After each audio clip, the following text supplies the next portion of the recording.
اعوذ باللہ من الشیطان الرجیم بسم اللہ الرحمن الرحیم۔ ویورز السلام علیکم۔ ویورز میں ہوں آپ کا میزبان سید احمد سمیع اور آپ دیکھ رہے ہیں سید احمد سمیع یوٹیوب چینل راولپنڈی اسلام آباد۔ ویورز آج قطع نظر میں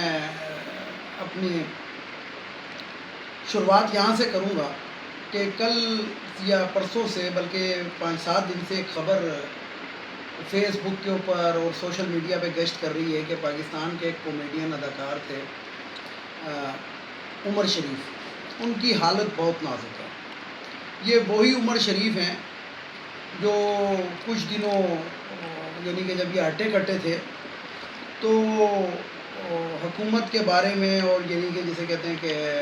تحریک انصاف کے بارے میں بڑی غلط قسم کی باتیں کر رہے تھے۔ بہرحال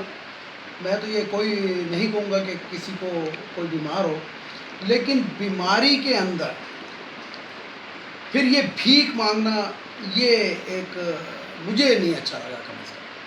یہ وہی عمر شریف ہیں جو لاکھوں روپے پر ڈے بھی کماتے رہے ہیں، دنیا کے اندر گھومتے پھرتے تھے، 3 سے 4 موصوف نے شادیاں کی ہوئی ہیں، یعنی کہ شادی کے لیے پیسے ہیں، علاج کے لیے پیسے نہیں۔ اب جب وہ بستر کے اوپر شدید علیل لیٹے ہوئے ہیں اور اپنا ذہنی توازن کھو بیٹھے ہیں تو یہ پاکستان میں دراصل ایک پرانی روایت ہے۔ آپ کو یاد ہوگا کہ نون لیگ کے دور کے اندر ایک گورنر سندھ صاحب بھی آئے تھے، صدیقی صاحب، سعید الزمان صدیقی ان کا نام تھا، سعید الزمان،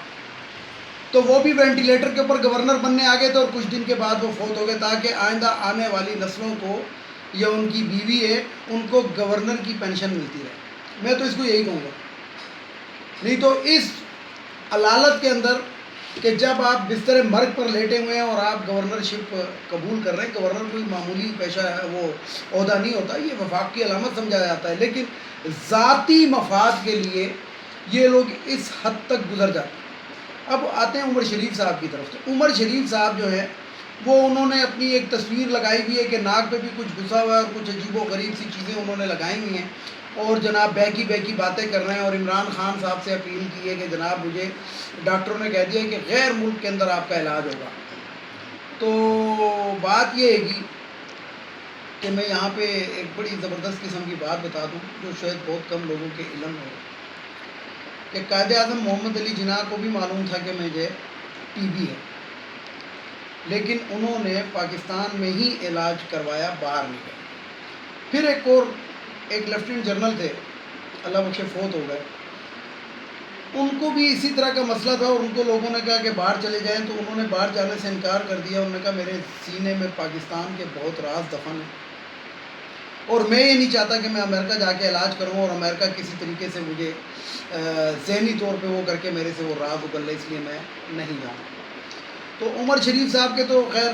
حافظے میں یا ذہن میں اس قسم کی باتیں ہوں گی نہیں، وہ تو غلیظ قسم کے گندے قسم کے مذاق بھی کیا کرتے تھے، ٹی وی کے اوپر کیا کرتے تھے، میڈیا کے اوپر کیا کرتے تھے، تو اب کافی علیل ہیں۔ اللہ تعالیٰ، میں تو یہ کہوں گا کہ اللہ ان کو صحت دے، لیکن بہرحال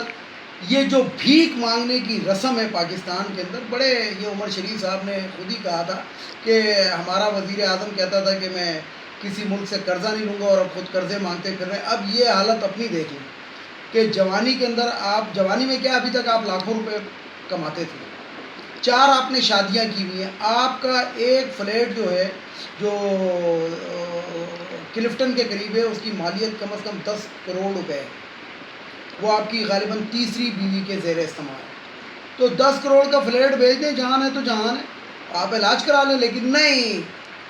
اپنا اثاثہ نہیں بیچنا، وزیر اعظم سے اپیل کر دینی ہے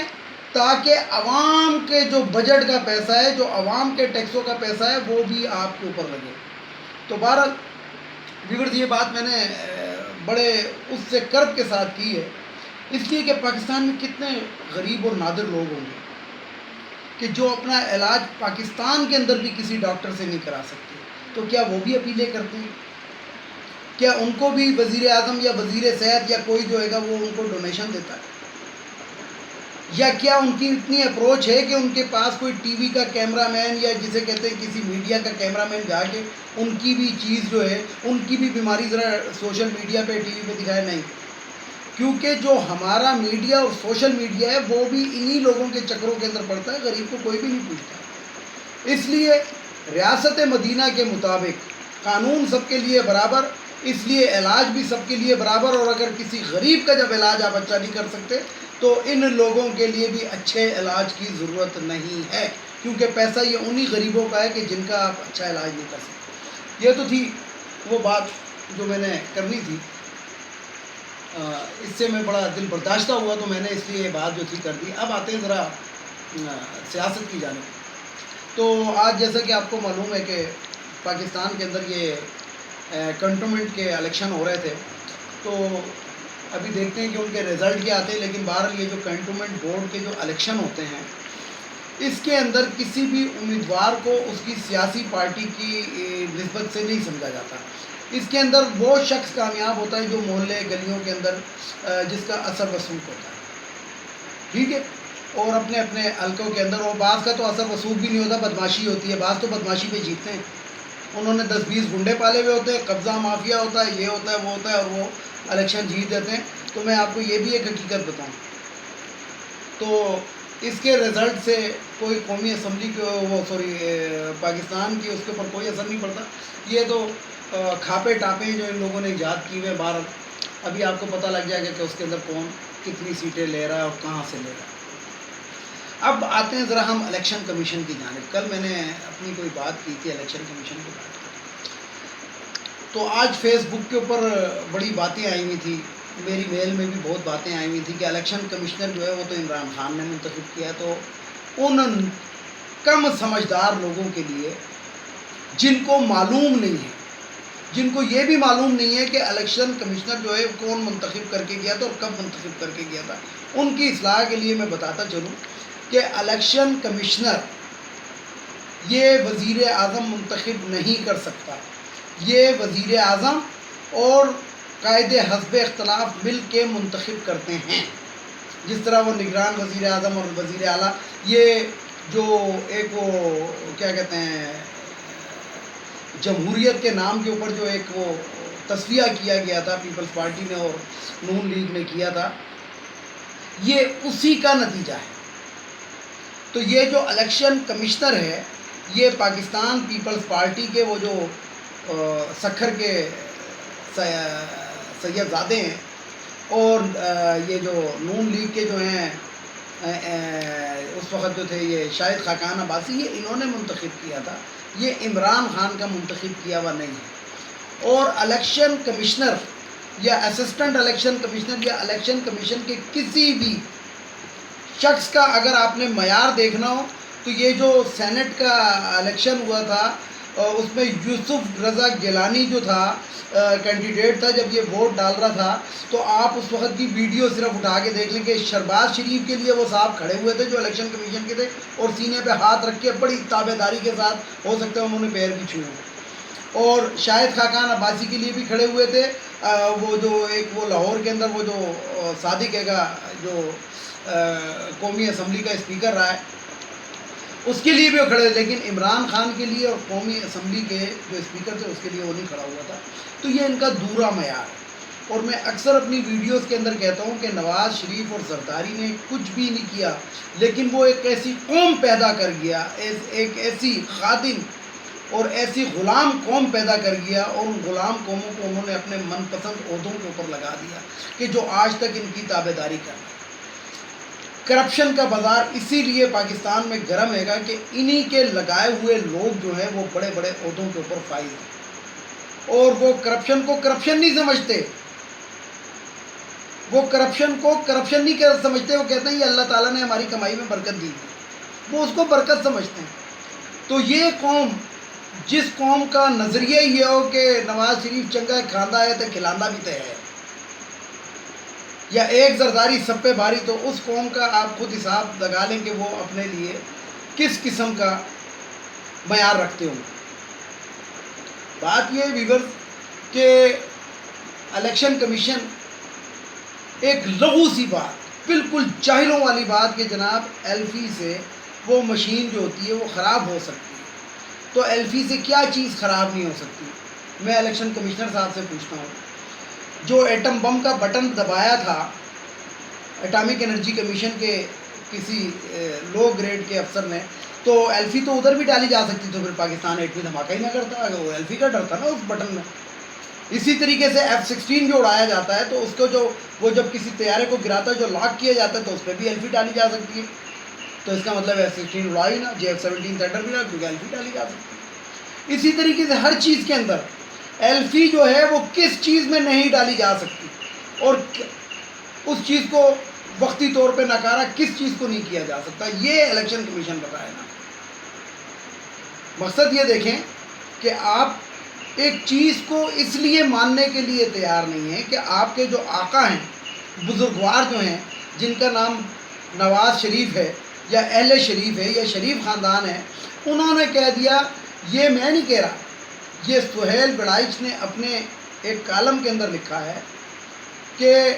نون لیگ